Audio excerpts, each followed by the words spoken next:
Assalamualaikum warahmatullahi wabarakatuh. Perkenalkan, nama saya Aprilia Srimeningsih. Saya dari kelas RO02.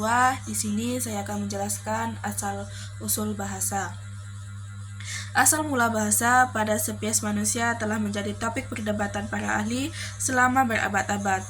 Walau begitu, tidak ada kesepakatan umum mengenai kapan dan umur bahasa manusia secara spesifik. Selain itu, permasalahan yang membuat topik ini sangat sulit dikaji adalah kurangnya bukti langsung akibat para ahli yang seperti catatan-catatan fosil atau bukti-bukti arkeologis. Keberagaman bahasa, sistem komunikasi hewan, terutama sistem komunikasi pemerintah lain. Secara umum ada kesepakatan bahwa asal mula bahasa manusia berkaitan erat dengan asal-usul perilaku manusia modern. Namun terdapat perbedaan pendapat mengenai implikasi dan keterarahan hubungan keduanya.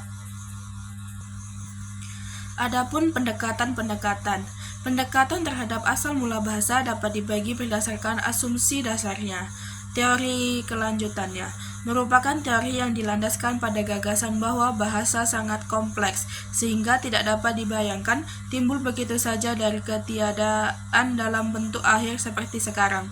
Bahasa pastinya berkembang dari sistem pralinguistik awal di antara leluhur primata kita.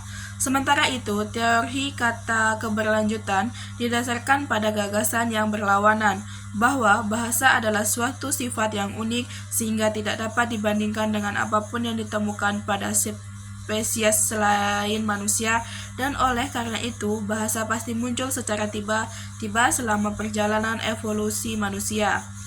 Perbedaan lainnya yaitu antara teori yang memandang bahasa sebagai bawaan lahir yang tersandi secara genetis dan mereka yang melihatnya sebagai sebuah sistem yang secara umum bersifat kultural.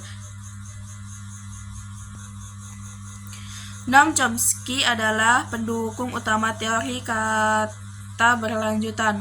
Pandangan Noam Chomsky terhadap sifat dasar tata bahasa universal telah lama menjadi dominan dalam bidang linguistik, tapi TU sendiri telah mengalami perubahan besar dari dasawarsa ke dasawarsa. Ia berargumen bahwa sebuah mutasi terjadi pada salah satu individu dalam rentang 100.000 tahun yang lalu yang mengakibatkan munculnya kemampuan bahasa, sebuah komponen dalam otak, secara instan dan bentuk yang sempurna atau hampir sempurna. Diketahui mengenai evolusi, setiap perubahan biologis dalam suatu spesies timbul dari perubahan genetis secara acak pada suatu individu yang menyebar dalam suatu kelompok peranan.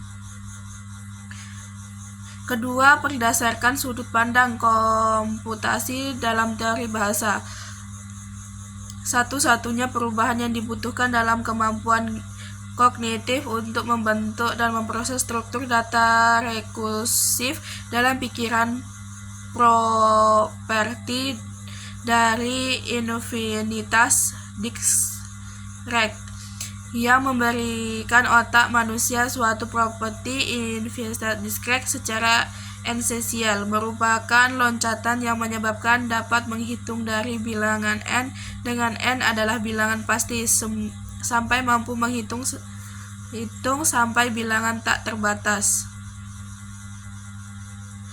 Teori-teori timbulnya bahasa yaitu teori tekanan sosial. Teori tekanan sosial dikemukakan oleh Adam Smith dalam bukunya The Theory of Moral Smith. Teori ini bertolak dari anggapan bahwa bahasa manusia timbul karena bahasa primitif dihadapkan pada kebutuhan untuk saling memahami. Teori onomatopoetik atau ekoik. Teori onomatopoetik atau ekoik mula-mula dikemukakan oleh J.G. Heather. Teori ini menyatakan bahwa objek-objek diberi nama sesuai dengan bunyi-bunyi yang dihasilkan objek-objek itu. Teori kontrol sosial. Teori kontrol sosial dilanjutkan oleh Gengre Andrus D.C. Laguna dalam buku Speech. Menurutnya, ujaran adalah suatu medium besar yang memungkinkan manusia bekerja sama. Teori kontak. Pencetus teori ini adalah G. Reeves yang digunakan dalam bukunya, menjelaskan bahwa hubungan sosial pada makhluk hidup memperlihatkan bahwa kebutuhan untuk berinteraksi satu sama lain tidak memberi kepuasan kepada tiap-tiap individu. Teori Yoheho. Teori ini memandang bahwa bahasa muncul sebagai bunyi-bunyi seruan yang muncul